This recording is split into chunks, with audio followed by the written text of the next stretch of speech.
सुबह 4 बजे से ही हवेली के आंगन में हलचल शुरू हो गई थी। हम सब, मैं यानी रूह बाबा, आर्यन, अनिल, मारुति, सुल्तान, राजपक्षे और लंकेश्वर उठकर तैयारियों में जुट गए थे। सूरज उगने से पहले ही हमने सभी हथियारों, औजारों और आवश्यक सामग्रियों की तैयारी शुरू कर दी थी। आर्यन के बॉडीगार्ड्स और काला सेना और योद्धा पूरे मनोयोग से चीजें इकट्ठा कर रहे थे, जबकि हमने लड़ाई की रणनीति और आने वाली चुनौतियों के लिए पूरी योजना बनाई। इस अभियान के लिए हमें सभी संभावित खतरों से निपटने के लिए हर तरह की तैयारी करनी थी, चाहे वह आत्मिक हो, दैविक हो या शारीरिक। सबसे पहले हमने शक्ति मंदिर के भीतर मौजूद नरभक्षी आत्माओं से निपटने के लिए बलिदान की वस्तुएं तैयार की, खून के थैले और पवित्र भस्म, ताकि मंदिर की आत्माओं को शांत किया जा सके। मैंने और कालिका ने काले जादू से बचने के ताबीज तैयार किए थे, जो हमें आत्मिक सुरक्षा प्रदान कर सके। मारुति के मंत्र विशेष रूप से आत्माओं से रक्षा करने के लिए थे। यह आत्मिक सुरक्षा के लिए हमारा पहला कवच था और हमें पूरी उम्मीद थी कि इससे हम मंदिर में सुरक्षित रह सकेंगे। लेकिन होनी को कौन टाल सका है। हम अभी इस बात से अनजान थे कि मंदिर, जो एक बड़े पेट की तरह आकार लिया हुआ था, रावण के शरीर का प्रतीक, केवल आत्माओं का ठिकाना ही नहीं बल्कि किसी बड़े खतरे का भी घर था। इस मंदिर के भीतर रावण के सबसे प्रमुख सेनापति प्रहस्त का ममीकृत शरीर छिपा हुआ था, जो अपनी भूतिया सेना के साथ उस पवित्र अवशेष की रक्षा कर रहा था, जिसे हासिल करना हमारी अगली चुनौती बनने वाली थी। इसके बाद हमने गोंगफोथेरियम पथ की तैयारी की, जहां पेड़ भ्रम और जहरीली गैसें छोड़ते हैं। इसके लिए हमने ऑक्सीजन मास्क तैयार किए, ताकि हम इन पेड़ों से निकलने वाली जहरीली गैसों से बच सकें। अनिल ने मिरर शील्ड्स तैयार की, जो पेड़ों से निकलने वाले भ्रम को वापस मोड़ देंगी। मेघा का साउंड वेव डिस्टर्बर भी तैयार था, जो पेड़ों की मानसिक फुसफुसाहट को नष्ट कर सके। सुल्तान की सूंघने की शक्ति भी हमारे लिए महत्वपूर्ण थी, क्योंकि वह हमें सही रास्ते पर रखने में मदद करेगा। फिर बारी आई नागिनी की विषैली झीलों की। यहां हमें 40 फुट लंबे नाग से निपटना था, जो काले जादू से संरक्षित था। कालिका ने जादू निरोधक ताबीज और कुछ विशेष जड़ी बूटियां तैयार की थीं, जो इस नाग को कुछ देर के लिए अंधा कर सकती थीं। यही हमारा सबसे बड़ा दांव था, जिससे हम इस खतरनाक नाग सरपेंटुक को निष्क्रिय कर सकते थे। अनिल ने विशेष ट्रैंक्विलाइजर गन तैयार की थी, जो इस नाग के विष को बेअसर कर सके। इस ट्रैंक्विलाइजर में इलैंड टाइपन स्नेक के विष से निर्मित एक खास एंटीवेनम भरा गया था, जिसका नाम था वेनम क्यूर एक्स। ये एंटीवेनम विशेष रूप से इस तरह के घातक सर्पदंश को निष्क्रिय करने के लिए तैयार किया गया था। इसके अलावा रस्सियां और हार्नेस भी तैयार किए गए, ताकि झीलों को ऊपर से सुरक्षित रूप से पार किया जा सके। शिवनगरी की चुनौती सबसे भयावह थी, जहां हमें सिरकटे जॉम्बीज से निपटना था। इन जॉम्बीज को कोई साधारण हथियार नहीं रोक सकता था, क्योंकि उनके सिर नहीं थे। यह चुनौती और भी जटिल थी, क्योंकि इन जॉम्बीज को रोकने का एकमात्र तरीका उनके पास मानव सिर का होना था, जो उन्हें बलिदान के रूप में दिया जाए। इस बार काला सेना के योद्धाओं ने स्वयं अपने सिर देने का साहसिक फैसला किया। उन्होंने अपने बलिदान को स्वेच्छा से पेश किया, यह जानते हुए कि यही एकमात्र तरीका था जॉम्बीज को संतुष्ट करने का। यह बलिदान उन्हें कुछ समय के लिए रोक सकता था, जिससे हमें आगे बढ़ने का मौका मिल सके, लेकिन यह केवल आधी जंग थी। अनिल के पास खास गोल्डन शॉटगन्स थी, जिनमें हॉलो पॉइंट गोलियां भरी गई थीं। ये शॉटगन सिर्फ सोने से मढ़े हुए नहीं थे, बल्कि उनमें आर्यन के परिवार का शाही प्रतीक चिन्ह भी उकेरा हुआ था, जो उनके परिवार की विरासत और ताकत का प्रतीक था। इन शॉटगन का डिजाइन और शक्ति बेमिसाल थी। हॉलो पॉइंट गोलियों का उद्देश्य था जॉम्बीज के शरीर को इतनी गहरी चोट पहुंचाना कि उनका कोई हिस्सा फिर से काम नहीं कर सके। क्योंकि उनके सिर नहीं थे। हमें उन्हें पूरी तरह से निष्क्रिय करना था और इन शॉटगन से दागी गई एक गोली ही काफी थी उन्हें गिराने के लिए। राजपक्षे ने नमक के बैग भी सुझाए, लीच भरा दलदल से पार पाने के लिए, जो खून चूसने वाली लीच से बचाव करेंगे। हमने रस्सियों और ग्रैपलिंग हुक्स का इस्तेमाल कर दलदल को बिना छुए पार करने की योजना बनाई। मेघा ने विशेष होवरबोर्ड्स तैयार किए थे जो हमें दलदलों पर बिना फंसे पार करा सकेंगे। सुल्तान, जो अपनी फुर्ती और सूंघने की शक्ति के लिए प्रसिद्ध था, इस दलदल में हमें नेतृत्व प्रदान करेगा। लेकिन क्या यह सब काफी था, हम नहीं जानते थे। अश्वत्थामा की जादुई कुटिया के लिए हमने कुछ अत्यंत दुर्लभ और शक्तिशाली उपहार तैयार किए, जिनसे उसकी प्रसन्नता सुनिश्चित हो सके और वह हमारे अभियान में सहायक हो। ये उपहार न केवल दिव्यता का प्रतीक थे, बल्कि अश्वत्थामा की अमरता और उसकी अद्वितीय शक्ति के प्रति हमारे आदर का प्रदर्शन भी थे। पहला उपहार था श्रीमद् भगवद गीता, जो अनमोल रत्नों, नीलम, माणिक्य और पन्ना से जड़ी हुई थी और जिसके पन्ने ताम्रपत्र पर अंकित थे। इस दिव्य ग्रंथ का हर श्लोक विष्णु का आशीर्वाद था। इसके अलावा हमने भेंट के लिए लिया शिवलिंग, जो शुद्ध पारद से निर्मित था और उसमें चमत्कारी ऊर्जा का वास था। यह शिवलिंग अश्वत्थामा की साधना को और भी प्रबल बनाएगा। साथ ही हमने ली नंदी की प्रतिमा, जो ध्यानमग्न अवस्था में नंदी की शक्ति और समर्पण को दर्शाती थी। यह प्रतिमा ध्यान और शांति की प्रतीक थी, जो अश्वत्थामा के मन की स्थिरता में सहायक होगी। अंत में भगवान विष्णु के सुदर्शन चक्र की प्रतिकृति, जो रक्षा और शत्रु विनाश के लिए बनाई गई थी, और हिमालय से लाया गया दिव्य जल कलश, जो ध्यान और साधना के दौरान शुद्धिकरण में मदद करेगा। यह जल अद्वितीय शक्ति का स्रोत था। ये सभी उपहार न केवल अश्वत्थामा के प्रति हमारी भक्ति का प्रतीक थे, बल्कि हमारे इस कठिन यात्रा में उनकी सहायता पाने का प्रयास भी। हमारे पास भारी हथियारों का व्यापक संग्रह था, जो दुश्मनों और बड़ी बाधाओं से निपटने के लिए तैयार था।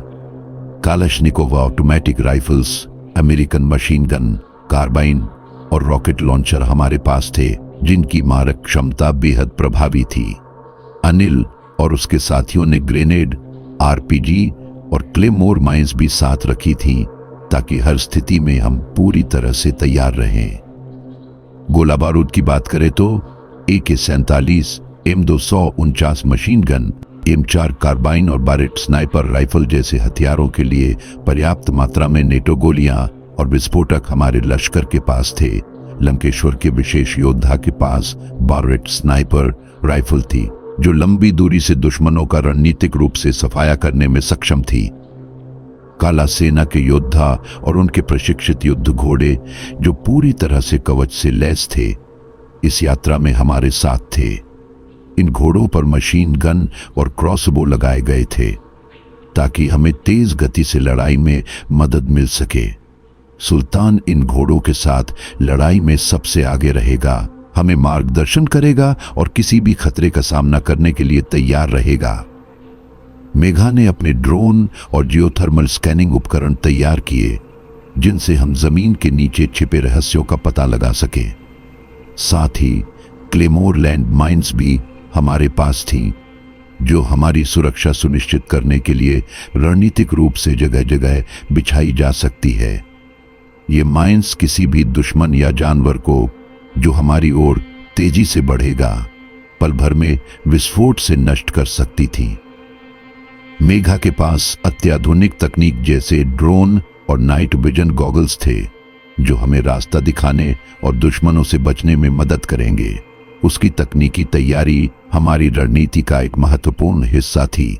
साथ ही हमने चिकित्सा किट, वॉकी टॉकी और सैटेलाइट कनेक्शन से लैस उपकरण भी तैयार किए थे, ताकि हर स्थिति में एक दूसरे से जुड़े रह सकें।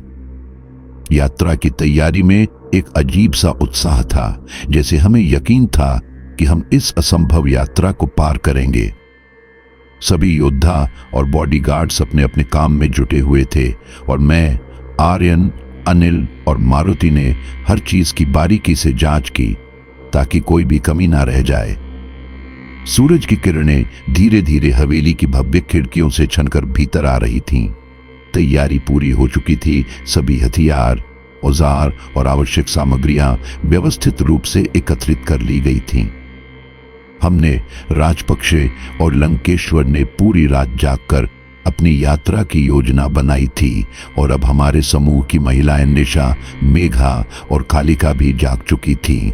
आज सभी को भारी नाश्ता करना था क्योंकि जो यात्रा हम शुरू करने वाले थे उसमें किसी भी तरह की कमी या कमजोरी की कोई गुंजाइश नहीं थी। हम लंकेश्वर की हवेली के मुख्य हॉल में एकत्रित हुए। यह हॉल अपनी भव्यता में अद्वितीय था। सफेद संगमरमर की दीवारें, सोने की कारीगरी वाले स्तंभ और हॉल के बीच में लटका हुआ एक विशाल झूमर जो इस पूरे स्थान को राजसी एहसास देता था। झूमर के नीचे एक बड़े भोजन की मेज थी जिस पर श्रीलंका के खास व्यंजन जैसे मछली करी, मसालेदार भुना हुआ मटन, दूध से बनी खीर और तरह तरह के मांसाहारी व्यंजन सजे हुए थे। सुल्तान, हमारी यात्रा का सबसे वफादार साथी, मेज के पास बैठा हुआ भुनी हुई भेड़ की चॉप्स खा रहा था, मानो यह उसका आखिरी भोजन हो। उसके चेहरे पर संतोष और तीव्रता दोनों की झलक थी। हॉल की दीवारों पर लटके हुए शाही पुरखों के चित्र इस हवेली की कहानी बयां कर रहे थे। एक खास चित्र लंकेश्वर के दादा सेनापति विजय सेन राजसूर्य का था, जो कि इस गांव और उसके राजसी विरासत के संरक्षक थे। उनकी आंखों में वही दृढ़ता और क्रूरता थी जो शायद लंकेश्वर ने उनसे विरासत में पाई थी। उनकी मूछें और चेहरे का तीव्र भाव उनकी शाही पृष्ठभूमि की गवाही दे रहा था। चित्र के बगल में दीवारों पर असंख्य पुराने ब्रिटिश जमाने के हथियार सजे हुए थे। विंचेस्टर राइफल, मस्केट बंदूकें और पुराने तलवारें, तीर कमान और युद्ध की ढालें भी दीवारों को सजाए हुए थीं, जो हवेली के प्राचीन युग की शान को बयां कर रही थीं। इन हथियारों से लटकी हुई दीवारों पर असली जानवरों के सिर भी लगे हुए थे। जंगली सुअर, हाथी, शेर, बाघ और हिरण के सिर, जो समय के साथ हल्के पीले हो चुके थे, लेकिन उनकी आंखों में अब भी एक भयानक चमक थी। ऐसा लग रहा था कि ये जानवर आज भी किसी शिकार की तलाश में हों। आर्यन ने भोजन करते हुए हमारी ओर देखते हुए कहा, यहां की हर चीज में एक अनोखा इतिहास छिपा है।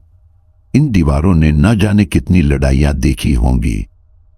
मैंने उसकी बात पर हामी भरते हुए कहा, सच में यह स्थान राजाओं का है, लेकिन हमें इस यात्रा में भी इन्हीं राजाओं की तरह दृढ़ता से आगे बढ़ना होगा। शांति की कोई उम्मीद मत रखो। अनिल ने अपनी मटन की प्लेट खत्म करते हुए कहा, हम पूरी तरह तैयार हैं, लेकिन याद रहे यह यात्रा आसान नहीं होगी। शांति के पल कम होंगे और खतरे हर मोड़ पर होंगे। मेघा ने अपने कंप्यूटर को एक बार फिर से देखा और कहा, मैंने अंतिम स्कैन भी पूरे कर लिए हैं। हमारी पहली मंजिल शक्ति मंदिर है, वहां आत्माएं बसती हैं और हमें बलिदान की जरूरत पड़ेगी। निशा ने चिंतित स्वर में कहा, क्या बलिदान के बिना हम आत्माओं को शांत नहीं कर सकते? कालिका ने शांत स्वर में कहा, यह संभव नहीं है। यह शक्ति मंदिर की पुरानी परंपरा है। नरभक्षी आत्माएं तभी शांत होंगी जब उन्हें उनका बलिदान मिलेगा। लंकेश्वर ने जोर से कहा, चलो अब और देरी नहीं, हमें आगे बढ़ना चाहिए। सब एक साथ उठ खड़े हुए। हम जानते थे कि यह यात्रा कितनी कठिन होने वाली थी, लेकिन हर कोई अपनी जिम्मेदारी को समझ रहा था। मैंने आखिरी बार सुल्तान को देखा, जो अब तक अपनी भेड़ की चॉप खत्म कर चुका था और अपनी तीव्र निगाहों से दरवाजे की ओर देख रहा था, जैसे उसे भी पता था कि आज कुछ बड़ा होने वाला है। तो फिर शुरू करते हैं, मैंने कहा, और हम सब शक्ति मंदिर की ओर चल पड़े, अपनी नियति की ओर। सभी ने नाश्ता करके बाहर आंगन की ओर कदम बढ़ाए। जैसे ही हम बाहर निकले, हवेली के आंगन में एक अलग ही दृश्य था। आर्यन के बॉडीगार्ड्स और काला सेना के योद्धा अपने घोड़ों को तैयार कर रहे थे। घोड़े भी पूरी तरह से लैस थे। उनके ऊपर स्टील के कवच पहनाए हुए थे, जिन पर भारी बंदूकें और आर्टिलरी लदी हुई थीं।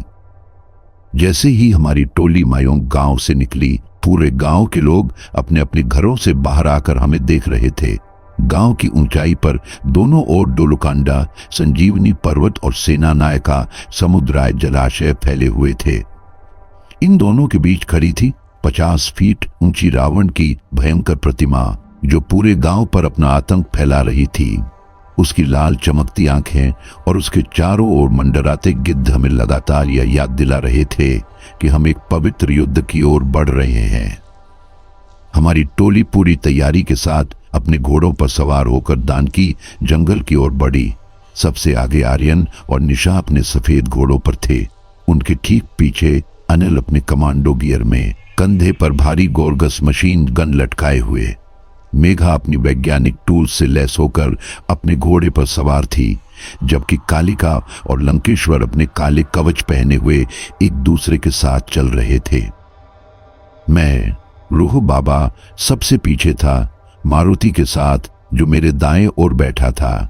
हमारा घोड़ा सुल्तान की लीड में चल रहा था, जो अपने ट्रेकिंग कवर्स और बुलेट प्रूफ जैकेट में पूरी तरह से तैयार था। उसके कान चारों ओर की हलचल पर सतर्क थे। राजपक्षे अपने काले घोड़े पर सवार टोली के दाएं छोर की सुरक्षा कर रहे थे। चारों ओर आर्यन के बॉडीगार्ड्स और काला सेना के योद्धा अपने अपने घोड़ों पर युद्ध की तैयारी में थे, किसी भी अनहोनी से निपटने के लिए पूरी तरह तैयार। जैसे ही हमने दान की जंगल में कदम रखा, हमारे सामने जो दृश्य उभरा वह अविश्वसनीय था। यह जंगल कोई साधारण वन नहीं था, बल्कि ऐसा प्रतीत हो रहा था जैसे यह धरती पर मौजूद सबसे प्राचीन जगहों में से एक हो। हवा में एक रहस्यमयी सर्दी और पत्तों की सरसराहट थी, मानो पेड़ खुद हमें देख रहे हों। चारों ओर फैले वृक्ष कोई साधारण पेड़ नहीं थे। हमारी आंखों के सामने खड़े थे हाइपेरियन और जनरल शर्मन के वृक्ष, जो धरती के सबसे प्राचीन और ऊंचे वृक्ष माने जाते हैं। हाइपेरियन का विशाल शरीर लगभग 380 फीट ऊंचा था और उसकी आयु करीब 4000 वर्ष बताई जाती है। उसकी ऊंचाई इतनी थी कि उसके शीर्ष को देखने के लिए हमें अपनी गर्दन पूरी तरह ऊपर करनी पड़ती थी, और तब भी वह आसमान से बातें करता प्रतीत होता था। उसके बगल में खड़ा था जनरल शर्मन, जिसकी उम्र 3000 साल और ऊंचाई लगभग 275 फीट थी। इन वृक्षों के तनों पर उगाई काई और लताओं ने उन्हें और भी भयावह बना दिया था, और उनकी जड़ें इतनी विशाल और मजबूत थीं कि उन्होंने आसपास की जमीन को पूरी तरह से जकड़ रखा था। इन जड़ों और तनों पर कई प्रकार की दुर्लभ वनस्पतियां उगी हुई थीं। मेघा ने अपनी जानकारी साझा करते हुए कहा, ये पेड़ सिर्फ धरती के सबसे प्राचीन वृक्ष नहीं है, बल्कि इनकी वैज्ञानिक महत्ता भी है। हाइपेरियन और जनरल शर्मन जैसे वृक्ष धरती की 1/3 ऑक्सीजन का उत्पादन करते हैं। इनकी ऊंचाई और घनत्व के कारण ये जंगल के पारिस्थितिकी तंत्र का आधार है, और इनके बिना इस जंगल का अस्तित्व ही असंभव है। जंगल की जमीन नम और काई से ढकी हुई थी, जैसे यह जंगल सदियों से बारिश और अज्ञात शक्तियों की गूंज अपने भीतर समेटे हो। हर कदम पर सूखी पत्तियां और टूटे हुए डालियों का ढेर लगा हुआ था, और जब हम अपने घोड़ों के साथ आगे बढ़ रहे थे तो ये पत्तियां हमारे टापों के नीचे चरमरा रही थीं। जंगल के चारों ओर फैले वृक्ष हमें बार बार यह याद दिला रहे थे कि हम एक ऐसे स्थान में हैं जहां सदियों से कोई इंसान जीवित लौटकर नहीं आया। मेघा ने अपने हाथ में नक्शा पकड़कर धीमी आवाज में कहा, शक्ति मंदिर तक पहुंचने के लिए हमें इस प्राचीन जंगल के बीच से होकर कई कोस तक चलना होगा। पहले हमें दक्षिण दिशा में 4 कोस आगे बढ़ना है, फिर पश्चिम दिशा में 3 कोस चलना होगा। लेकिन इस जंगल में कोई भी रास्ता आसान नहीं है। हमें हर कदम पर सतर्क रहना होगा, क्योंकि इस जंगल में हर दिशा से कोई न कोई अनदेखा खतरा हम पर टूट सकता है। मेघा ने गहरी आवाज में कहा, यहां जंगली भेड़िए, विषैले नाग और विशाल अजगर कहीं भी छिपे हो सकते हैं। इसके अलावा ये इलाका भूस्खलन के लिए भी कुख्यात है। थोड़ी सी चूक और हमारे घोड़े या हम खुद किसी खाई में गिर सकते हैं।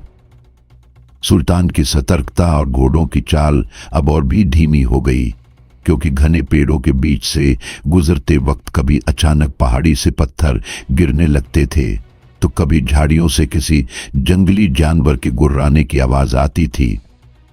जंगल के घने पेड़ों के बीच हमारी टोली धीरे धीरे आगे बढ़ रही थी। चारों ओर छाया और रहस्य का मिश्रण था, जैसे दान की जंगल के भीतर का हर कोना हमें परख रहा हो। तभी मेघा ने नक्शे को देखते हुए गंभीर स्वर में कहा, अब हमें मृग तृष्णा खाई का सामना करना होगा। मृग तृष्णा खाई? अनिल ने चौंकते हुए पूछा। उसकी आंखों में चिंता साफ झलक रही थी। मेघा ने समझाया, यह खाई सिर्फ एक साधारण खाई नहीं है, यह एक भ्रम पैदा करती है, एक मृग तृष्णा। जब आप इसे देखते हैं तो यह आपको एक सामान्य रास्ता लगती है, लेकिन जैसे ही कोई इसे पार करने की कोशिश करता है, जमीन धंसने लगती है और रास्ता अचानक गायब हो जाता है। हर कदम आपको मौत के करीब ले जाता है, और अगर आप इसमें गिर जाते हैं तो आपका बचना असंभव है। लंकेश्वर ने अपनी तलवार मजबूती से थामते हुए गरजते हुए कहा, हम तैयार हैं, चाहे जो भी खतरा सामने आए। सुल्तान सबसे आगे था, अपने custom made bullet proof jacket और ट्रेकिंग कवर्स में सुसज्जित। उसकी तेज आंखें और कान हर दिशा में सतर्क थे। जैसे ही हमारी टोली ने 4 कोस की दूरी तय की, जंगल और भी घना हो गया। हवा में घुली दैवीय उपस्थिति और सन्नाटे ने हमें चेताया कि हम किसी बहुत बड़े रहस्य के पास पहुंच चुके थे। हमारे सामने अचानक एक विशाल अडिग चट्टान की दीवार आ खड़ी हुई, जो मानो धरती से आकाश तक की दूरी तय कर रही हो। यह चट्टान इतनी ऊंची और भव्य थी कि उसका शिखर बादलों के बीच खो गया था। उसकी सतह काले ज्वालामुखीय पत्थरों से बनी थी, जिनमें से अजीब सी लाल चमक निकल रही थी, मानो यह खुद ही जीवित हो। चट्टान की ऊंचाई का अंदाजा लगाना मुश्किल था, और ऐसा लग रहा था जैसे यह स्थान हजारों वर्षों से अप्रवेशनीय रहा हो। चारों ओर घना कोहरा छाया हुआ था, और चट्टान के चारों ओर विचित्र जीव जंतु सरसराते हुए दिखाई दे रहे थे। कहीं कहीं जमीन पर बड़ी बड़ी विषैली जोंकें रेंगती दिख रही थीं, जिनकी चमकदार त्वचा से एक अजीब सी दुर्गंध उठ रही थी। पेड़ों के झुंड के पास एक बड़ी विषैली नागिन कुंडली मारकर बैठी थी। उसकी आंखें हमें घूर रही थीं, जैसे हम उसकी सीमा में अनधिकृत प्रवेश कर रहे हों। हवा में भारीपन बढ़ता जा रहा था, और दूर से सुनाई देने वाली दहाड़ों के साथ साथ झाड़ियों से सांपों की सरसराहट भी सुनाई दे रही थी। चट्टान के ऊपर कुछ दुर्लभ और विषैले कीड़े रेंगते हुए दिख रहे थे, जिनके जहर की तीव्रता की कहानियां लोक कथाओं में सुनी जाती थी। कुछ चमगादड़ भी हवा में उड़ते हुए चक्कर काट रहे थे। उनकी तीखी चीखें हमारे भीतर डर का संचार कर रही थीं। यह कोई साधारण चट्टान नहीं है, मेघा ने कहा, अपनी आंखों से चट्टान का मुआयना करते हुए। मुझे लगता है कि इसके पीछे कुछ छिपा हुआ है। अचानक चट्टान की दरारों से धीमी धीमी भयानक आवाजें गूंजने लगीं, जैसे किसी ने चट्टान के भीतर एक जीवित प्राणी को कैद कर रखा हो। चट्टान की सतह पर अजीब सी धड़कनें महसूस हो रही थीं, जैसे यह चट्टान स्वयं किसी जादुई शक्ति से संचालित हो। उसकी ठंडी सतह से घनी धुंध और बर्फीली हवा बहने लगी, जिससे हमारे घोड़ों में बेचैनी और डर की लहर दौड़ गई। यह एक रहस्यपूर्ण द्वार हो सकता है, आर्यन ने कहा। उसके चेहरे पर चिंता और उत्सुकता का मिश्रण था। लेकिन हमें इसे कैसे खोलना है? संभव है कि हम यहां किसी अदृश्य शक्ति द्वारा बनाए गए जाल में फंस गए हों। क्या यह केवल चट्टान थी, या इसके पीछे कोई प्राचीन गुफा या मंदिर छिपा था? यह अभी एक रहस्य था। मेघा ने नक्शे को ध्यान से देखते हुए कहा, नक्शे के अनुसार मृगतृष्णा खाई इस चट्टान के पार है। इसका मतलब है कि यह चट्टान असली बाधा नहीं है, बल्कि यह भ्रम का एक हिस्सा है। हमें इसके पीछे की सच्चाई तक पहुंचना होगा। पर कैसे? आर्यन ने पूछा। उसकी आवाज में उलझन थी। अनिल, जो हमेशा एक कदम आगे सोचता था, ने तुरंत जवाब दिया, यह चट्टान कोई साधारण चट्टान नहीं लगती, पर हम इसे पार कर सकते हैं। मेरे पास आरपीजी है। हम इसके निचले हिस्से पर रॉकेट दागेंगे, जिससे यह चट्टान टूट सकती है और शायद हमें कोई रास्ता मिल जाए। आर्यन ने सहमति में सिर हिलाया और अनिल ने अपने 2 बॉडीगार्ड्स के साथ तेजी से RPG rocket propelled grenade set किया। यह हथियार खासतौर पर बड़े और दुर्जेय अवरोधों को नष्ट करने के लिए था। अनिल ने उसके high explosive anti tank missile की जांच करते हुए कहा, यह जरूर काम करेगा। मिसाइल का आकार लंबा और पतला था, जिसके अगले हिस्से पर एक नुकीला कोन लगा हुआ था। यह मिसाइल विस्फोटक ऊर्जा के साथ बड़े पत्थरों और दुश्मनों को चीरने के लिए तैयार की गई थी। उसके हरे और धूसर रंग ने इसे और भी खतरनाक बना दिया था। अनिल ने मिसाइल को लॉन्चर में फिक्स किया और उसके दोनों बॉडीगार्ड्स ने सावधानीपूर्वक इसे निशाने पर लगाया। जैसे ही मिसाइल को लॉन्चर में फिट किया गया, चारों ओर सन्नाटा छा गया। अनिल ने चट्टान के निचले हिस्से पर निशाना साधा। उसकी आंखों में पूरा ध्यान था। सभी पीछे हटे। उसने चेतावनी दी और ट्रिगर दबाया। रॉकेट एक तेज सीटी के साथ चट्टान की ओर दौड़ा और एक जोरदार धमाका हुआ। धमाका इतना भयंकर था कि ऐसा लगा जैसे कोई परमाणु बम विस्फोट हो गया हो। चट्टान के निचले हिस्से में दरारें तेजी से फैल गईं और फिर भारी पत्थरों के ढेर बिखर गए। धमाके की गूंज जंगल में चारों ओर फैल गई। पुराने विशाल पेड़ जो सैकड़ों सालों से वहां खड़े थे गिर गए। पक्षियों का झुंड डर के मारे आसमान में उड़ने लगा और जंगल के जानवरों की गरजती आवाजें हर दिशा से आने लगी। घोड़ों ने बेकाबू होकर जोर से हिनहिनाना शुरू कर दिया। विस्फोट की इतनी बड़ी आवाज ने उन्हें घबरा दिया था और उन्हें नियंत्रित करना मुश्किल हो रहा था। चारों ओर धूल पत्थरों का गुबार छा गया था, जिससे दृश्यता और भी कम हो गई थी। इसी में कुछ घोड़ों ने बेकाबू होकर काला सेना के योद्धाओं को भी लात मार दी, जिससे वे भी असंतुलित होकर गिर पड़े। पूरे माहौल में एक अजीब सी अफरा तफरी मच गई थी, मानो पूरा जंगल इस विस्फोट से गूंज उठा हो। जैसे ही धुआं थोड़ा साफ हुआ, सामने एक विशाल छेद बन चुका था। चट्टान का निचला हिस्सा पूरी तरह ध्वस्त हो गया था और उस छेद के भीतर एक दरवाजा बन चुका था, जिसमें प्राचीन काल की जटिल नक्काशी उभरी हुई थी। दरवाजे के चारों ओर रावण और जटायु की लड़ाई की कहानी दर्शाई गई थी। रावण पुष्पक विमान में बैठकर रानी सीता का अपहरण कर रहा था और जटायु उसे रोकने की कोशिश कर रहा था। नक्काशी इतनी जीवंत थी कि ऐसा लगता था जैसे यह दृश्य अभी अभी घटित हुआ हो। मेघा ने दरवाजे को ध्यान से देखते हुए कहा, यह मृगतृष्णा खाई का प्रवेश द्वार है। हमें अब पूरी सतर्कता के साथ अंदर जाना होगा, क्योंकि यह कोई साधारण रास्ता नहीं है। यह हमें भ्रम में डालने के लिए ही बनाया गया है। धमाके के बाद जंगल में छाई खामोशी और दरवाजे की रहस्यमयी आकृति ने सभी को अचंभित कर दिया था। लेकिन हम जानते थे कि हमारी यात्रा का असली परीक्षण अब शुरू हो रहा था।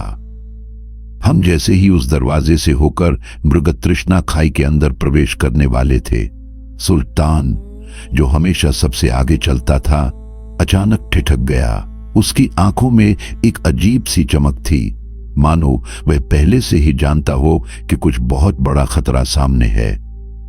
निशा और आर्यन ने उसकी इस हरकत को गौर से देखा, लेकिन उससे पहले कि वे कुछ कह पाते, एक बॉडीगार्ड जो सबसे आगे चल रहा था आगे बढ़ा और उसने जैसे ही अपना पहला कदम जमीन पर रखा, उसके नीचे की जमीन धंसने लगी।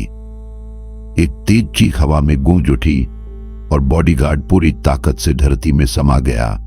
जो जमीन पहले एक ठोस मार्ग की तरह दिख रही थी, अचानक उसके नीचे से गायब हो गई मानो वह कभी थी ही नहीं। उसकी जगह अब एक विशाल खाई नजर आ रही थी, गहरी, अंधेरी और अंतहीन। हम सब स्तब्ध होकर उस खाई की गहराई को देख रहे थे, जिसमें गिरने का मतलब मौत था। यह कैसे हो सकता है? अनिल ने घबराते हुए कहा। उसकी आंखें अब भी उस खाई की गहराई में झांक रही थीं। खाई इतनी गहरी थी कि उसका तल दिखाई नहीं दे रहा था। जहां कुछ पल पहले मिट्टी और पथरीला मार्ग दिख रहा था, अब वहां अंधकारमय खाई की घिनौनी सच्चाई सामने आ चुकी थी। मैंने गंभीरता से कहा, यह मृग तृष्णा का प्रभाव है। यह खाई हमारी आंखों से खेल रही है। हमें सोचना होगा कि आगे कैसे बढ़ना है। जैसे ही हमने खाई की गहराई में झांकने की कोशिश की, हमारे रोंगटे खड़े हो गए। खाई के तल पर एक नारंगी लाल रंग की चमक थी, मानो उसके नीचे खुद नर्क का दरवाजा खुल गया हो। वहां उबलता हुआ लावा बह रहा था और गर्मी इतनी भयंकर थी कि हमें उस ओर देखते ही चेहरे पर जलन महसूस होने लगी। हवा में जलते हुए सल्फर की गंध फैली हुई थी, जो नर्क जैसी ही महसूस हो रही थी। जिस बॉडीगार्ड ने गलती से कदम रखा था, वो सीधे उस खौलते हुए लावे में जा गिरा था। उसकी चीखें कुछ ही पलों में गुम हो गईं और उसके गिरते ही एक विस्फोट की तरह लावा का फव्वारा उछला। यह दृश्य इतना भयानक था कि सभी की सांसें रुक गईं। हम सब ने चुपचाप उस खाई को देखा, जहां मौत हर कदम पर हमारे सामने मंडरा रही थी। अनिल ने घबराते हुए कहा, ये तो नर्क जैसा है। अगर हम यहां फंसे तो बचना नामुमकिन है। मेघा ने तेजी से नक्शा देखा और गंभीर स्वर में कहा, यह खाई सिर्फ एक भ्रम नहीं है, यह मौत का जाल है। यह हमें दिखने में साधारण लग रही थी, लेकिन इसके नीचे लावा बह रहा है।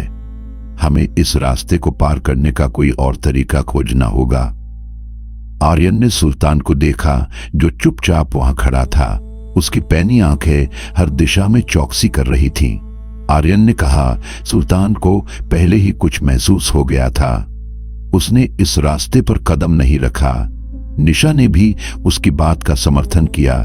हाँ, सुल्तान ने हमें पहले ही चेतावनी दे दी थी। हमें उसकी सतर्कता को ध्यान में रखना होगा। सुल्तान ने हमें बचा लिया। हमें इसे पार करने के लिए उसकी दिशा और समझ का सहारा लेना होगा। अब हम सभी के सामने एक नया सवाल खड़ा था, इस नर्क जैसी खाई को कैसे पार करें। हम सब घोड़ों से उतर चुके थे और सामने फैली लावा खाई को देख रहे थे, जो किसी भी साधारण इंसान के लिए मौत का द्वार थी। जैसे ही पहला बॉडीगार्ड आगे बढ़ा था, वो खाई के भ्रम में फंस गया और सीधे नीचे धधकते लावे में गिर गया था। उसकी दर्दनाक चीखें और जलती हुई आग का तेज आलोक हमें याद दिला रहा था कि अब हमें हर कदम बेहद सोच समझकर उठाना होगा। खाई के भीतर से उठती हुई लपटें और लावे का गर्म गुबार हमारे लिए एक नया और भयानक खतरा था। मैंने गहरी सांस लेते हुए कहा, हमें कोई तरीका खोजना होगा, वरना हम सब इसी तरह इस खाई में समा जाएंगे। निशा ने कहा, सुल्तान जानता है कि यहां कुछ गड़बड़ है। हमें उसकी सूंघने की शक्ति का उपयोग करना चाहिए। मेघा, जो पहले ही अपने जियोथर्मल स्कैनर को सक्रिय कर चुकी थी, आगे बढ़ी।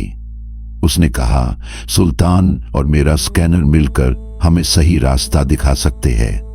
यह खाई सिर्फ एक भ्रम है, लेकिन कुछ हिस्से असली हैं और हमें उन नकली हिस्सों से बचना होगा।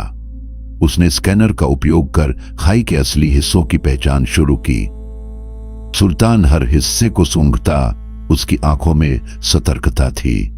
उसने धीरे धीरे उस जगह की ओर इशारा किया जहां जमीन असली थी और जहां नकली थी। मेघा के स्कैनर से भी वही जानकारी मिली। अब हमारे पास रास्ता था, लेकिन खाई की गर्मी से बचना भी एक चुनौती थी। अनिल और आर्यन ने जल्दी से सैनिकों का भारी सैन्य बॉक्स खोला और उसमें से मेघा के बनाए हुए पोर्टेबल हीट शील्ड्स निकालने लगे। ये शील्ड्स हमें लावे की गर्मी से बचाएंगे, अनिल ने गंभीर स्वर में कहा, लेकिन ये सिर्फ हमें ही बचाएंगे। हमारे घोड़े, इनका कुछ नहीं किया जा सकता। सभी ने तुरंत अपने शील्ड्स पहन लिए और एक एक करके खाई के उस पार जाने की तैयारी शुरू की। पर जैसे ही हम आगे बढ़े, घोड़ों के साथ अराजकता फैलने लगी।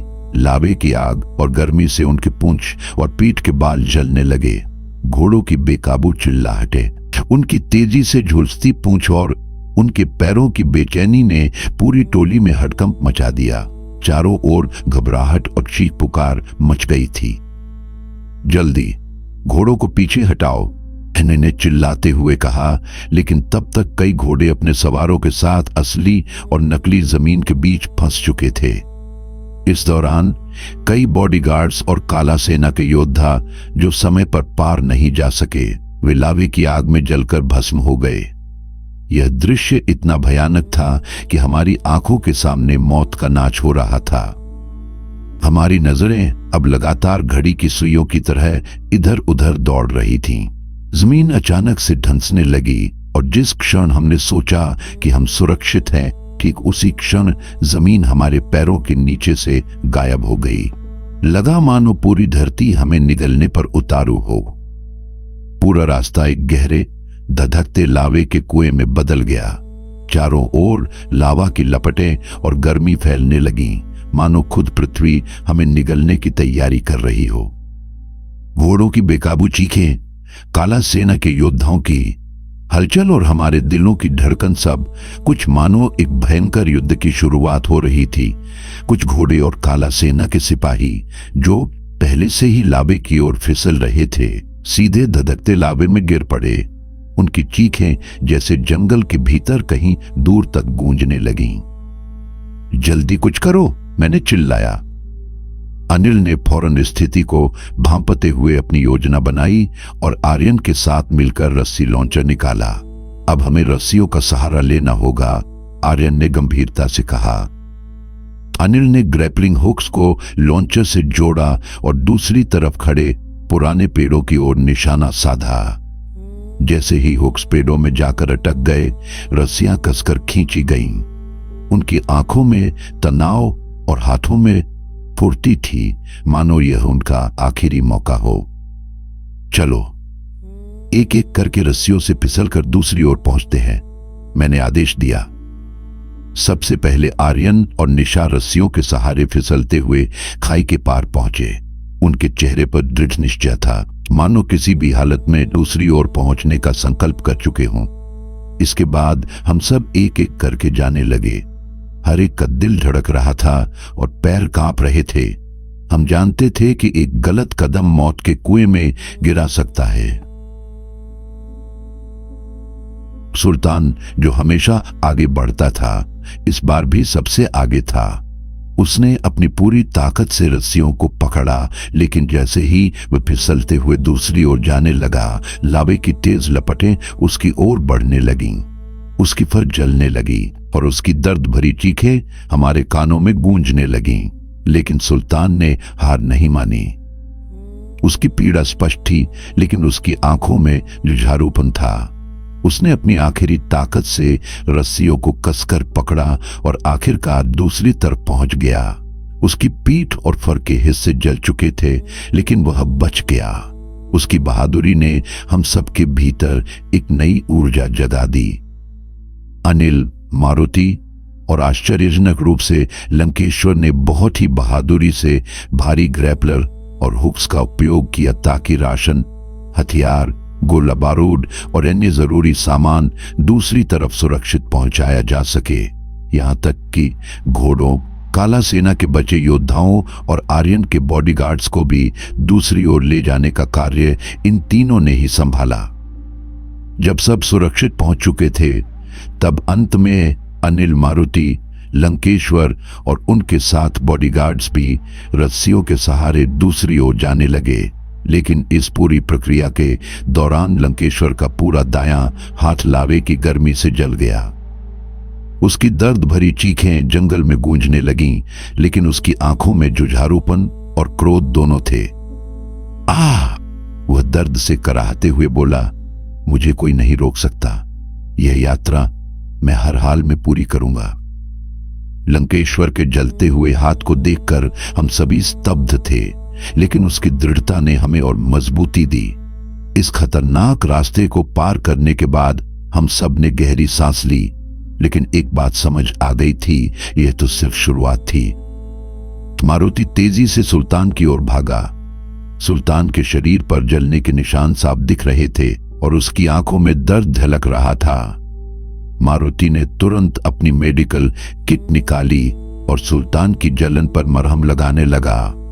उसने बड़े ध्यान से जलन की जगहों पर दवाई लगाई और फिर एक जलन रोधी मलहम लगाया, जिससे सुल्तान की पीड़ा कुछ कम हो सके। दूसरी ओर कालिका लंकेश्वर के पास आई और उसकी जली हुई बांह पर मरहम लगाने लगी। लंकेश्वर के चेहरे पर दर्द था, लेकिन उसकी आंखों में एक अनूठा कॉन्फिडेंस भी दिख रहा था। वो इस यात्रा को किसी भी कीमत पर पूरा करना चाहता था। कालिका ने उसके हाथ पर पट्टी बांधी और धीरे धीरे उसकी हालत कुछ बेहतर होती दिखी। आर्यन, अनिल और बाकी साथियों ने भी एक दूसरे की मदद की। घोड़ों को भी थोड़ा आराम दिया गया, जो अब तक लावे की गर्मी से थक चुके थे। जैसे ही सबने एक दूसरे का हालचाल जाना और खुद को संभाला, हम सभी ने गहरी सांस ली। अब हमें अगले चरण की ओर बढ़ना था। सभी ने फिर से अपने हथियार और औजार संभाल लिए। मैंने चारों ओर देखा, फिर धीमी आवाज में कहा, अब हम इस जंगल के सबसे खतरनाक हिस्से में प्रवेश करने वाले हैं। जो कुछ भी हुआ वह सिर्फ शुरुआत थी, असली परीक्षा तो अब शुरू होगी। मेघा ने नक्शे की ओर इशारा करते हुए कहा, हमें अगले 3 कोस तक उत्तर दिशा में बढ़ना है और वहां वो गुफा है जहां शक्तिशाली शिलालेख हैं। हमें बहुत ही सावधानी से आगे बढ़ना होगा। एक गलती और हम सब यहीं फंस सकते हैं। गुफा, इसमें क्या ही खतरा हो सकता है? अनिल ने सवाल किया। मेघा ने गंभीर स्वर में जवाब दिया, यह सिर्फ एक गुफा नहीं है। इसके अंदर हजारों साल पुराने शिलालेख हैं और ये शिलालेख खुद में शक्तिशाली मंत्रों और प्राचीन जादू को समेटे हुए हैं। अगर हमने गलत कदम उठाया तो यह मंत्र हमें तबाह कर सकते हैं।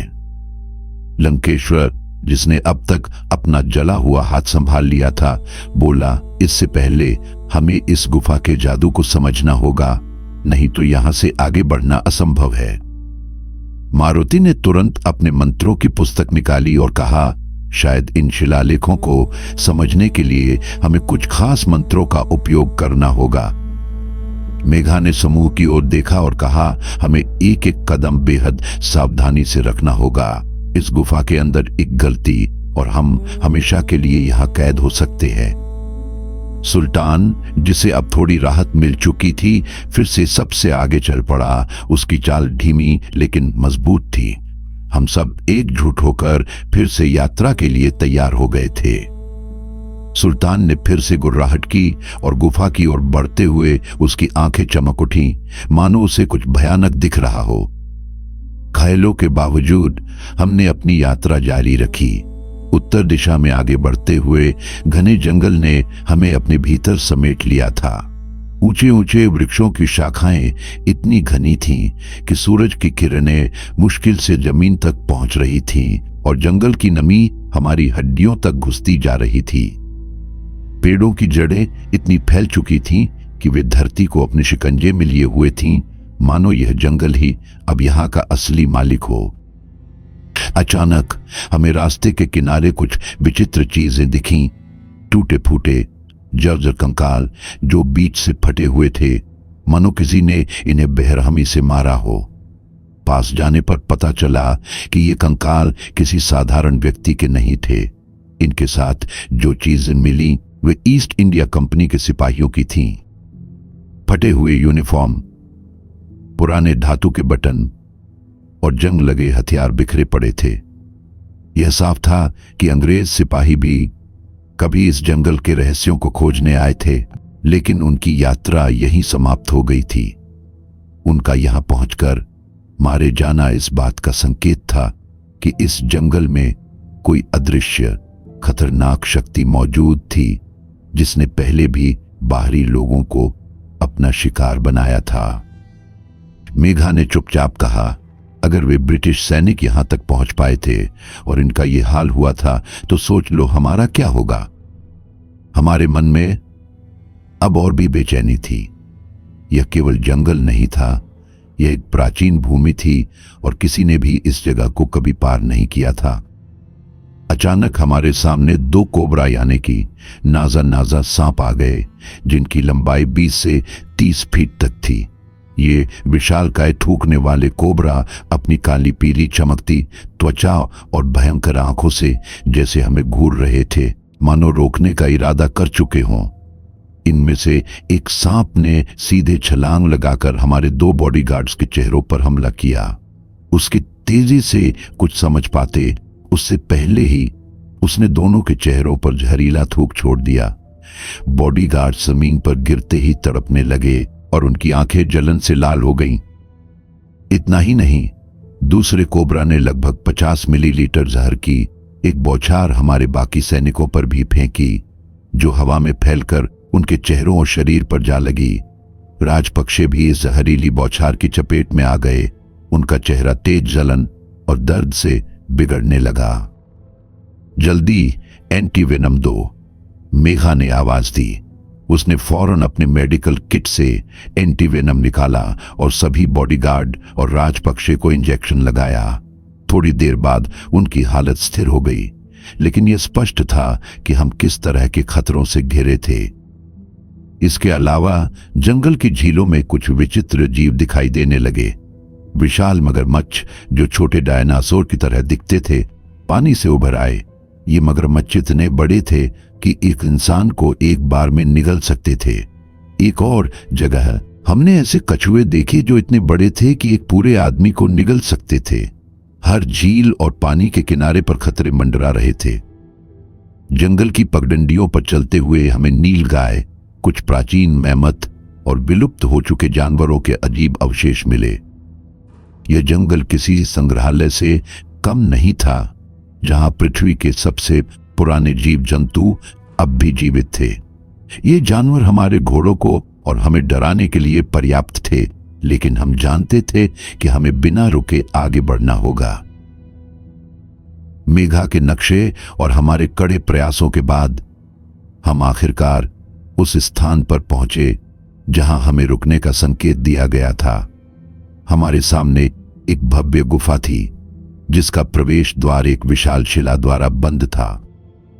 यह शिला साधारण पत्थर की नहीं थी, बल्कि बेसाल्ट और ऑब्सिडियन जैसे कठोर और प्राचीन ज्वालामुखीय पत्थरों से बनी हुई थी, जो अत्यधिक घनी और अटूट मानी जाती है।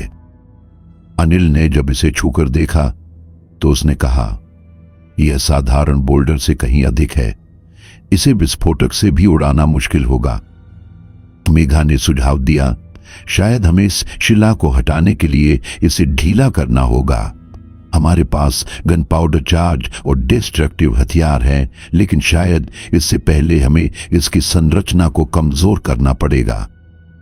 जैसे ही मैंने उस बोल्डर पर नजर डाली, मेरी नजर उसके ऊपरी हिस्से पर उकेरे गए संस्कृत और अवधी भाषा के शिलालेख पर पड़ी। शिलालेख में लिखा था, जिसने नृत्य की धुन पर संसार को झुकाया, जिसके हृदय में शिव का तांडव समाया, वह प्रेम से बना, शक्ति से सजाया। नटराज के चरणों में जिसने अपना सर्वस्व चढ़ाया। जो समझे रावण के हृदय की चाल, वही करेगा इस द्वार का भेदन कमाल। इस पहेली ने सबको उलझा दिया। मेघा, अनिल और बाकी लोग शिलालेख को समझने की कोशिश कर रहे थे। अनिल ने जैसे ही अपने टॉर एमपी रॉकेट और गन पाउडर चार्जेस निकालने शुरू किए, लंकेश्वर के चेहरे पर क्रोध की लकीरें साफ उभर आईं। उसका दायां हाथ अभी भी लावे से जलने के कारण घायल था, लेकिन उसकी आंखों में वही जोश और आक्रोश था। टॉर एमपी रॉकेट दुनिया का सबसे शक्तिशाली विस्फोटक रॉकेट माना जाता था, जिसका उपयोग बंकरों और अत्यधिक मजबूत संरचनाओं को नष्ट करने के लिए किया जाता था। इसकी मिसाइल तीव्र हीट और धमाके से पत्थर और मलबे को चूर चूर कर सकती थी। अनिल ने जैसे ही मिसाइल के आकार और इसकी क्षमताओं को दिखाया, लंकेश्वर के योद्धाओं ने चौकन्ना होकर देखा। तुम पागल हो गए हो। नटराज भगवान की खुदाई और इस शिला के पवित्र पत्थर को उड़ा देना चाहते हो। लंकेश्वर ने गुस्से में अपनी तलवार खींच ली। उसकी आंखों में रोष जल रहा था। अगर यह पवित्र है तो इसे सुरक्षित रहना चाहिए। अनिल ने शांत स्वर में जवाब दिया, अपनी आंखों में आत्मविश्वास की चमक के साथ, लेकिन हमें आगे बढ़ने के लिए इसे हटाना ही होगा। बाकी समूह भी स्थिति को गंभीरता से देख रहा था। आर्यन और उसके बॉडीगार्ड्स ने अपने हथियार उठाए, मानो वे किसी भी हालत के लिए तैयार हों। अब यह केवल एक विस्फोट नहीं, बल्कि हमारे साहस और आस्था की परीक्षा थी। तुम यह क्या करने जा रहे हो? लंकेश्वर ने अनिल की ओर घूरते हुए कहा। यह नटराज भगवान की मूर्ति है। इसे विस्फोट से नष्ट करने का मतलब है देवताओं का अपमान। आर्यन ने बीच में पड़ते हुए कहा, हमें यह दरवाजा खोलना है लंकेश्वर, चाहे जो भी हो। लेकिन लंकेश्वर पीछे हटने को तैयार नहीं था। काला सेना के योद्धा भी अपनी तलवारें निकालकर तैयार हो गए। उनकी आंखों में गुस्से की लपटें जल रही थीं। हम इसे नहीं होने देंगे, लंकेश्वर गरजता हुआ बोला। आर्यन के बॉडीगार्ड्स ने भी अपनी बंदूकें तान ली। पूरा माहौल अचानक युद्ध का रूप लेने लगा। हथियारों की खनक और तलवारों की चमक के बीच तनाव बढ़ गया। यह भगवान नटराज का अपमान है, राजपक्षे ने अपने कंधे को सहलाते हुए कहा। इस पवित्र मूर्ति को नष्ट करने का नतीजा बहुत बुरा हो सकता है। अनिल ने बेफिक्री से अपने काम को जारी रखते हुए कहा, हमारे पास समय नहीं है। अगर यह दरवाजा ऐसे नहीं खुलेगा तो हमें इसे तोड़ना ही होगा। आर्यन ने लंकेश्वर से कहा, अगर तुम हमारे साथ हो तो शांति से रहो, वरना यह लड़ाई हमें किसी और रास्ते पर ले जाएगी। लेकिन इससे पहले कि कोई और शब्दों की लड़ाई हो, अनिल ने अपने धैर्य को किनारे रखकर टॉर्क एमपी रॉकेट लॉन्चर से निशाना साधा। उसके हाथों में हल्की सी कंपन महसूस हुई, जैसे हवा भी इस घातक शक्ति के सामने झुकने को तैयार हो। रोकते रोकते भी सबकी आंखों के सामने अनिल ने ट्रिगर दबा दिया। अचानक एक भीषण विस्फोट की गूंज ने पूरे जंगल को हिलाकर रख दिया। ऐसा लगा मानो आसमान फट पड़ा हो। रॉकेट से निकली आग की लपटें नटराज की उकेरी हुई मूर्तियों को अपनी चपेट में ले चुकी थी। पत्थर के बड़े बड़े टुकड़े हवा में उछलने लगे, जैसे कोई प्राचीन गढ़ अचानक ढह गया हो।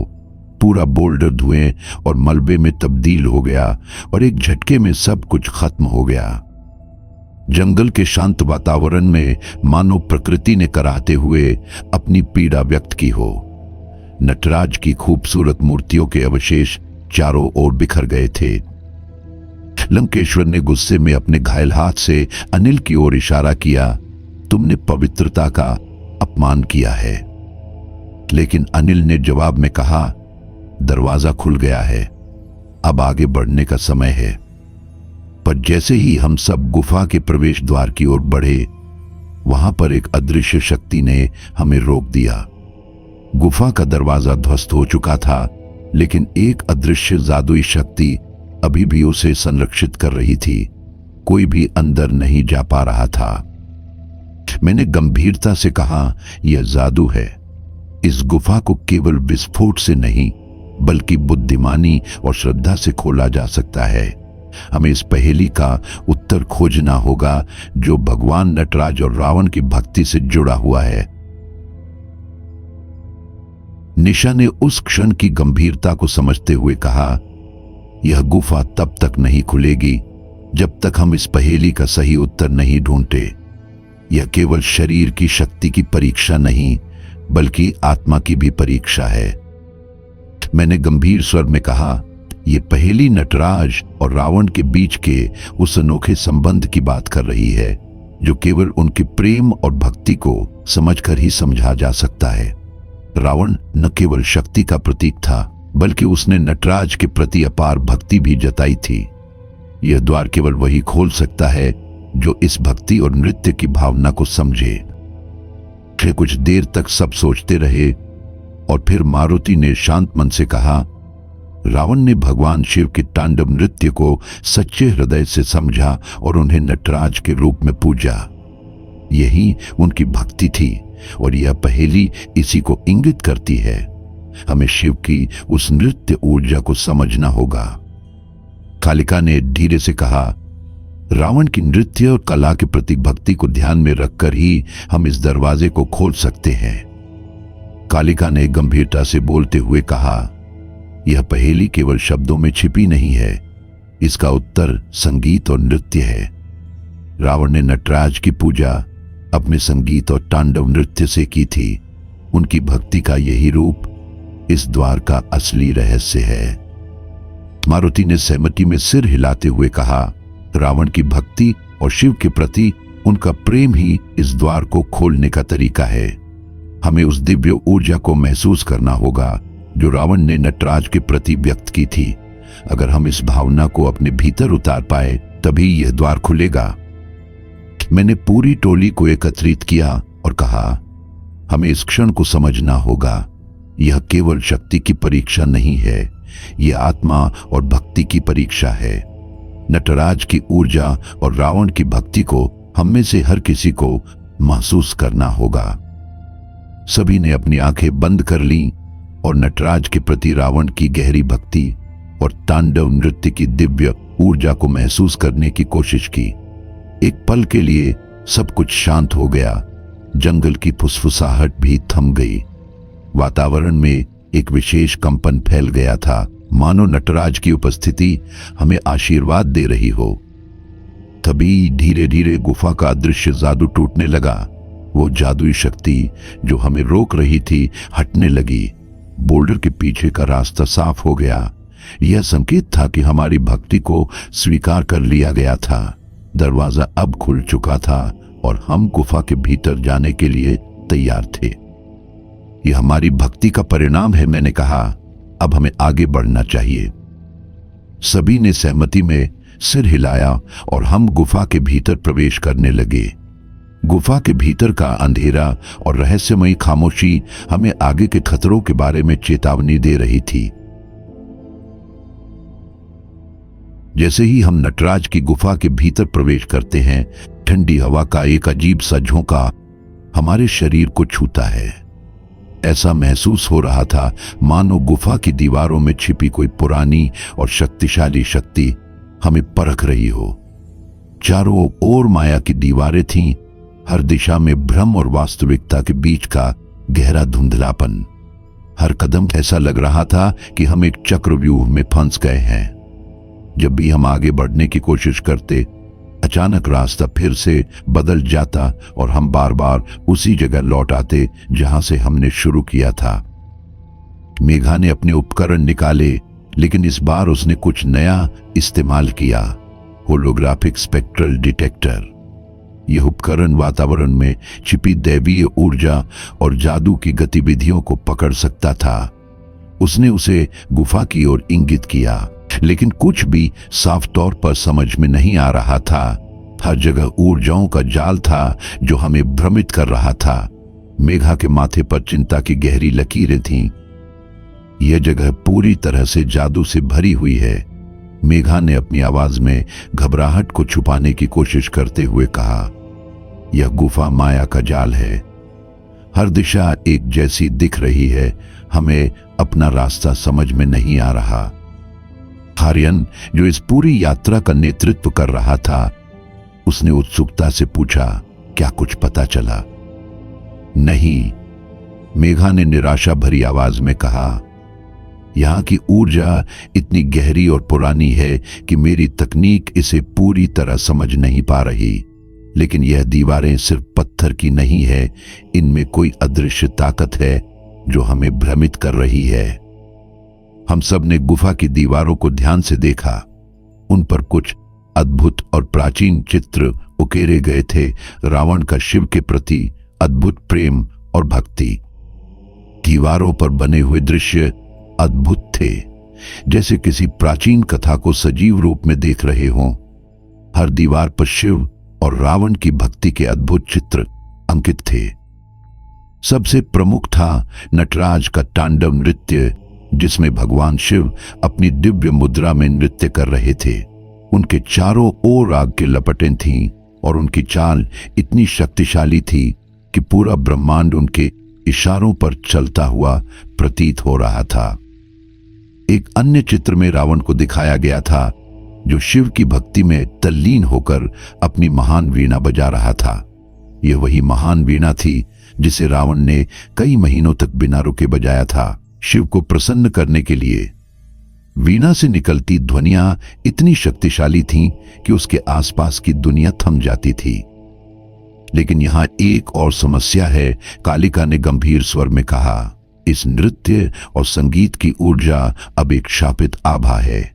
यह हमें भ्रमित कर रही है और हमारी शक्ति को कमजोर कर रही है। कालिका की आंखें दीवार पर खुदे हुए शिलालेखों पर गड़ी थीं।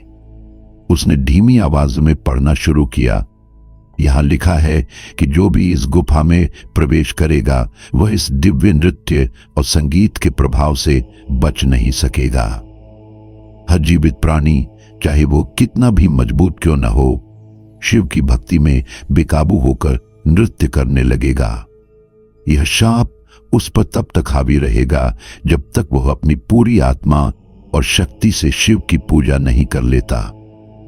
इस गहरे और गंभीर माहौल के बीच अनिल और आर्यन के चेहरे पर एक हल्की हंसी छा गई। आर्यन ने मजाक में कहा, तो इसका मतलब है कि हम सब यहां नाचने आए हैं। अनिल ने भी मुस्कुराते हुए कहा, लगता है कि हमें अपने डांसिंग शूज तैयार रखने होंगे कालिका। लेकिन कालिका के चेहरे पर गंभीरता बनी रही। यह कोई मजाक नहीं है, उसने ठंडी आवाज में कहा। यह शापित नृत्य हमें अपने वश में कर सकता है, और अगर हम इसे हल्के में लेते हैं तो यह हमें बर्बाद कर देगा। यह शक्ति सिर्फ एक भक्ति नहीं है कि हमारी चेतना पर हावी हो सकती है, और अगर हम नाचते नाचते रुके नहीं तो हम सब की जानें भी जा सकती हैं।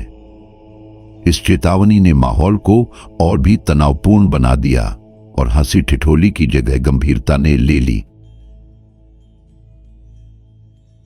हम धीरे धीरे गुफा की गहराइयों में आगे बढ़ने लगे।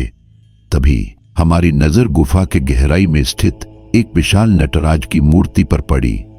भगवान शिव का यह नटराज स्वरूप अपने संपूर्ण तांडव नृत्य में दिखाई दे रहा था। मूर्ति इतनी भव्य और जीवंत थी कि ऐसा प्रतीत होता था मानो वह कभी भी नृत्य करना शुरू कर देगी। हर एक अंग, हर एक मुद्रा उसकी दिव्यता को दर्शा रही थी। मूर्ति के पीछे एक प्राचीन और शक्तिशाली शिवलिंग भी था, जिस पर हल्की रोशनी पड़ रही थी, मानो यह गुफा का सबसे पवित्र स्थान हो। जैसे जैसे हम और आगे बढ़ते गए, गुफा के भीतर का दृश्य और भी अद्भुत होता गया।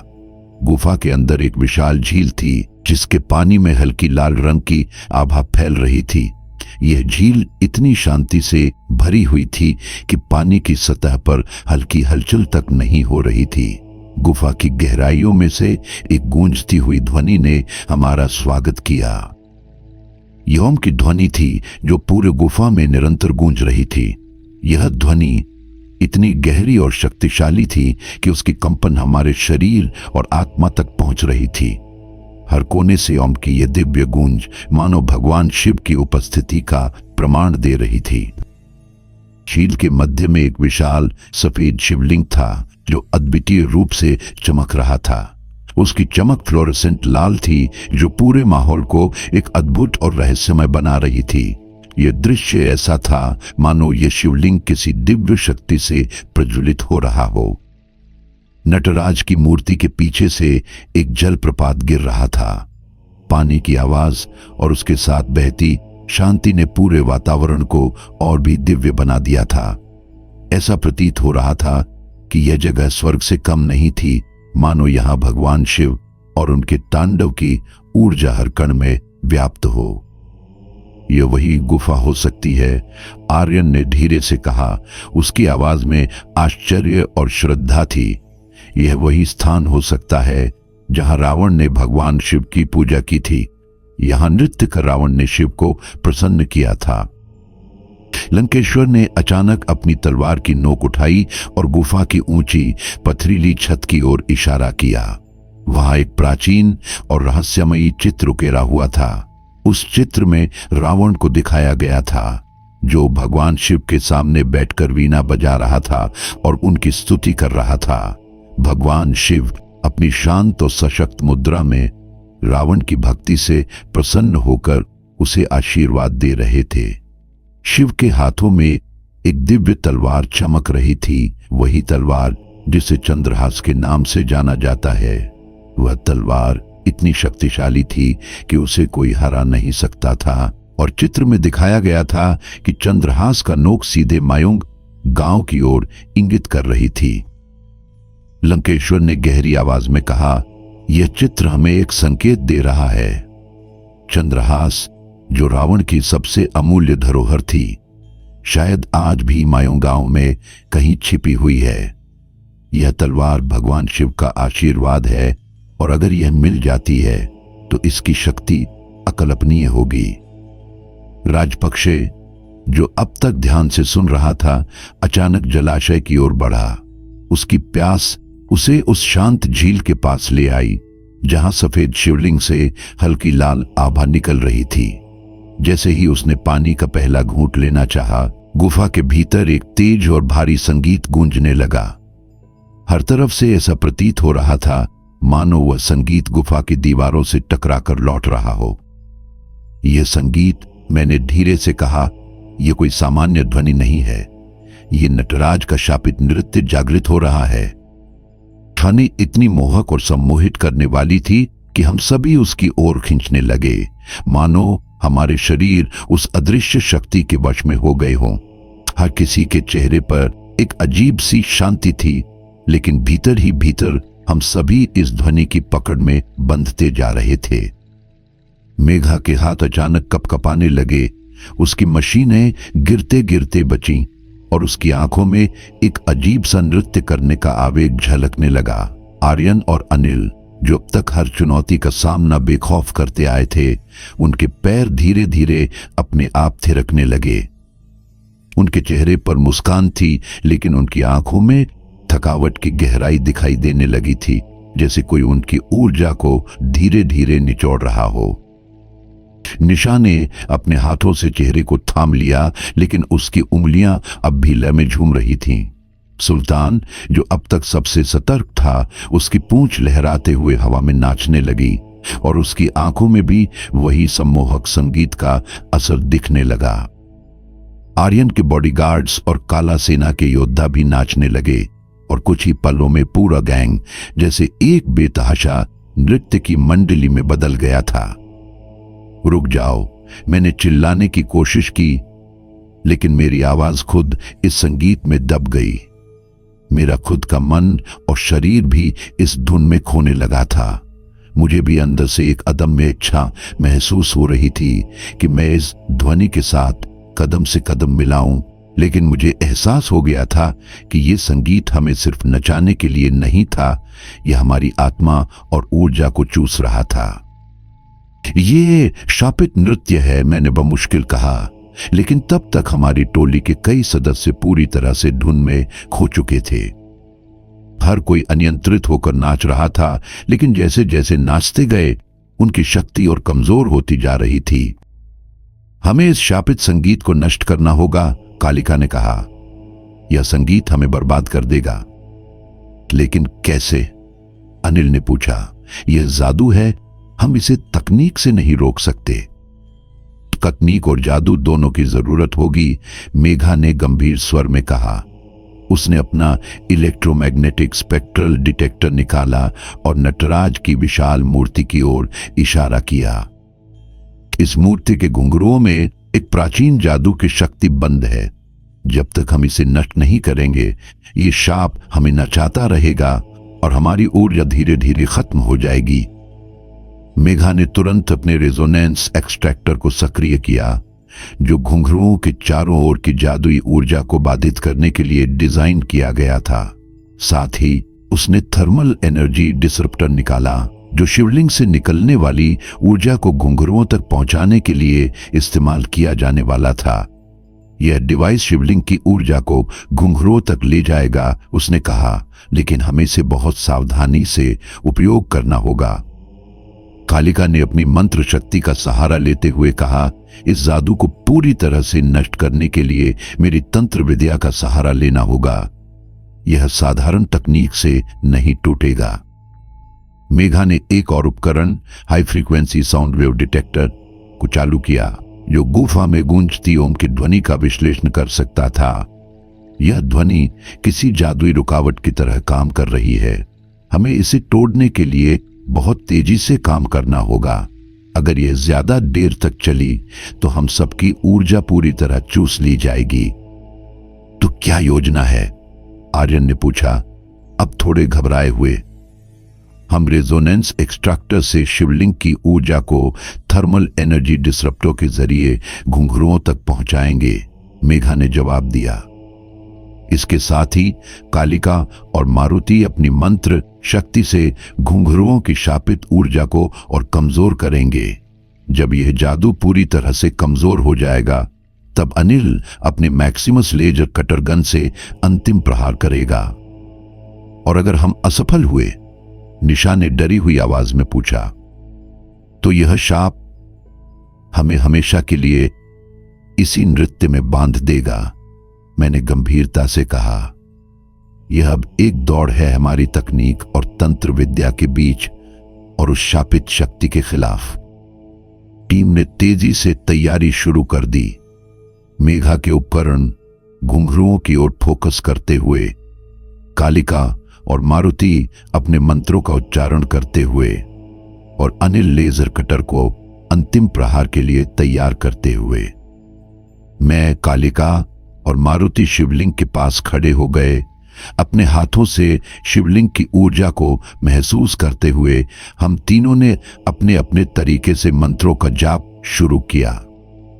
शिव तांडव स्तोत्र का जाप करते हुए मैंने शिवलिंग पर अपने हाथ रखे और मेरी गहरी आवाज गुफा की हर दीवार से टकराकर गूंजने लगी।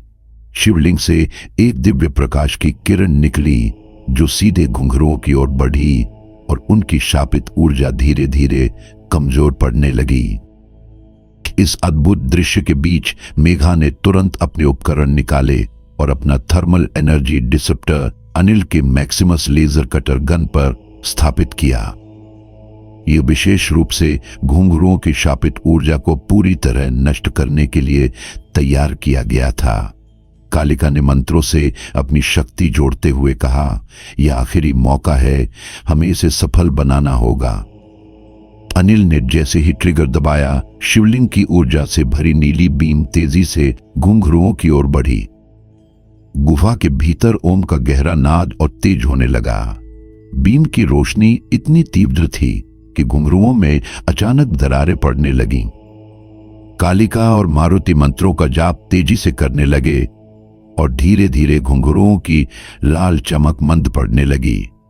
अचानक एक तीव्र धमाके के साथ घुंघरू बिखर गए। चारों ओर लाल उज्जवल प्रकाश फैल गया और घुंघरुओं की शापित ऊर्जा पूरी गुफा में हवा में तैरने लगी। जैसे ही अनिल ने अपने लेजर कटर को शिवलिंग की ऊर्जा से मिलाकर अंतिम बार घुंघरुओं पर निशाना साधा, गुफा के भीतर एक भयानक हलचल मच गई। धमाका इतना जबरदस्त था कि घुंघरू एक तीव्र और लाल उज्जवल प्रकाश के साथ फटे और काले धुएं की मोटी परत चारों ओर फैलने लगी। घुंघरुओं के बिखरे हुए टुकड़े मानो तलवारों की तरह तेज हो गए थे और हवा में तैरते हुए कई काला सेना के योद्धाओं के सिर और गर्दनों में घुस गए। घोड़ों और सैनिकों की चीखें गूंजने लगीं और कई घोड़े जमीन पर गिर गए। कुछ सैनिकों ने तुरंत झुककर अपने आप को बचाने की कोशिश की, लेकिन कई सैनिक और घोड़े उस विस्फोट की चपेट में आ गए। यह दृश्य ऐसा था मानो किसी प्राचीन युद्ध का भयानक अंत हो रहा हो। कुछ घुंघरुओं के टूटे हुए हिस्से आग की तरह चमकते हुए सीधे काला सेना के योद्धाओं के सिर और गर्दन में घुस गए।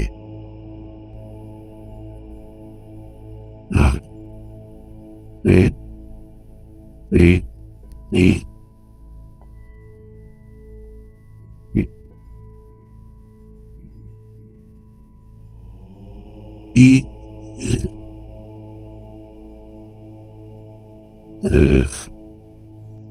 विस्फोट की ताकत इतनी भयानक थी कि अनिल 60-70 फीट दूर हवा में उछल गया, जैसे किसी अदृश्य हाथ ने उसे उठाकर फेंक दिया हो। उसके हाथों से मैक्सिमस लेजर कटर छूटकर अलग जा गिरा और उसकी पूरी मशीन टुकड़े टुकड़े हो गई। अनिल का शरीर हवा में बलपूर्वक घूमते हुए सीधा गुफा के मध्य स्थित झील में जा गिरा। पानी में गिरने की आवाज इतनी तेज थी कि ऐसा लगा जैसे कोई बड़ा पत्थर झील में गिरा हो। कि गुफा के भीतर हर किसी की नजरें अनिल पर टिक गईं। उसकी बेहोशी और विस्फोट से घायल शरीर को देखकर सबके दिलों में घबराहट फैल गई। उसका शरीर बुरी तरह से जख्मी हो चुका था। पानी में तैरते हुए उसकी हल्की सी चेतना भी खत्म हो रही थी। पानी की सतह पर खून के हल्के लाल छींटे फैलने लगे थे। शिवनेगा ने डर और चिंता से चीखते हुए कहा, अनिल, और तुरंत उसकी ओर दौड़ी। सुल्तान भी झील की ओर दौड़ा। उसकी गुर्राहट और हलचल से साफ था कि कुछ भयानक घटित हो चुका है।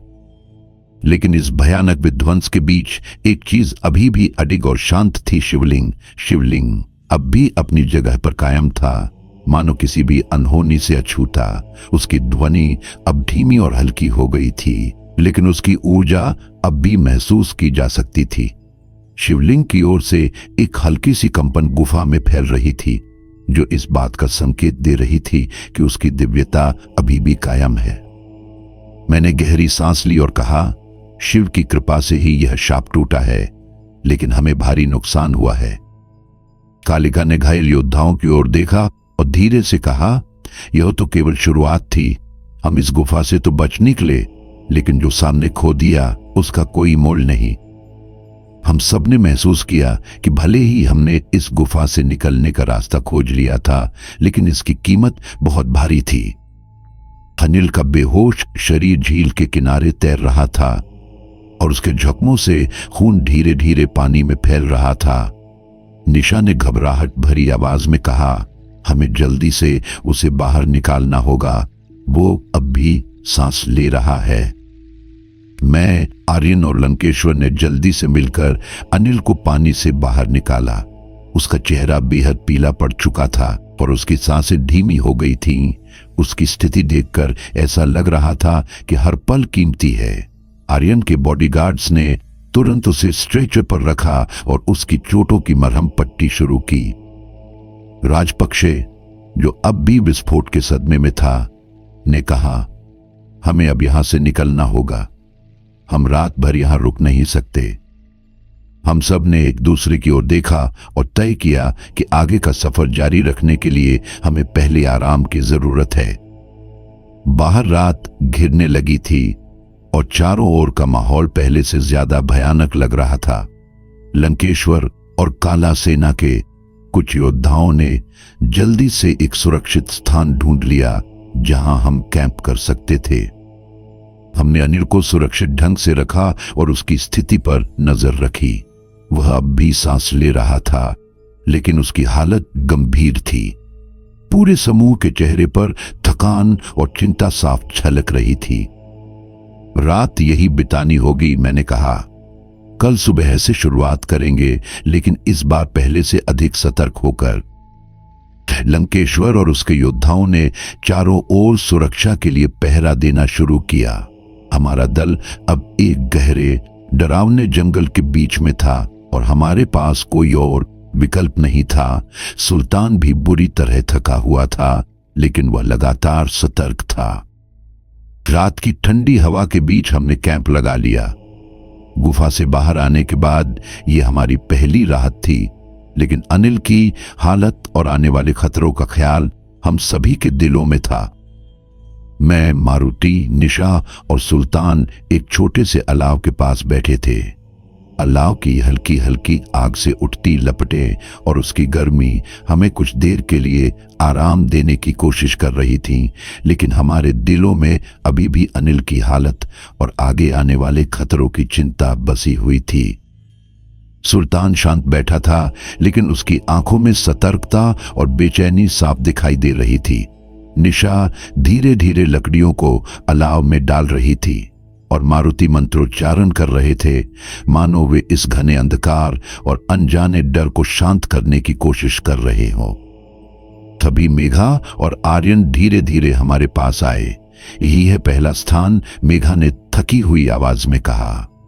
यही वो पहला निशान है जहां से हमें शक्ति मंदिर की राह मिलनी है।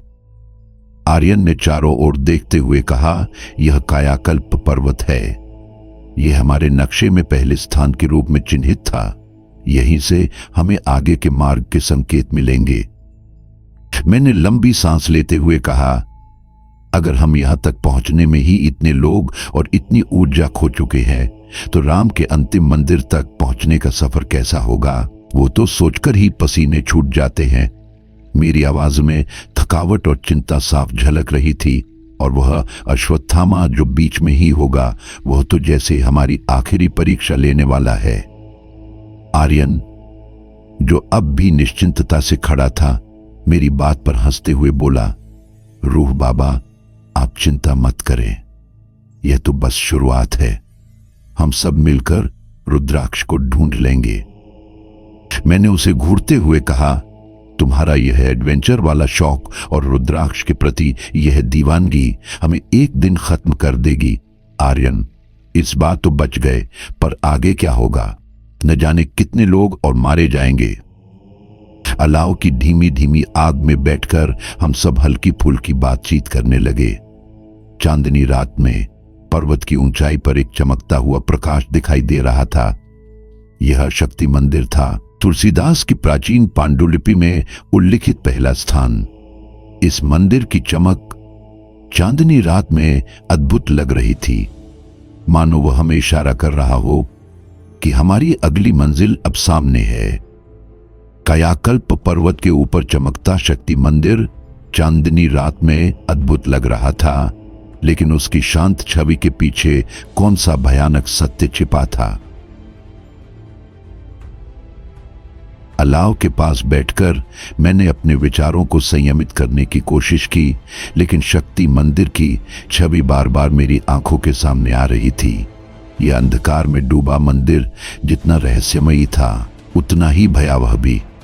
मेरी सोच बार बार उन सवालों की ओर चली जाती कि क्या हम इस घने जंगल और शक्ति मंदिर की चुनौतियों को पार कर पाएंगे। आर्यन और निशा का आत्मविश्वास और उनका धन हमें कितनी दूर तक ले जा पाएगा? क्या मारुति और कालिका के तंत्र मंत्र हमारी रक्षा कर पाएंगे?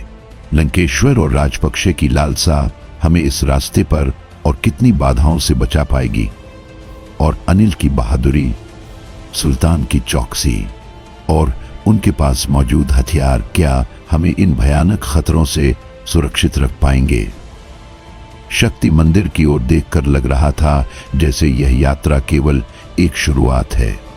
इसके बाद जो भयानक चुनौतियां आने वाली थीं, उनकी कल्पना करना भी कठिन था।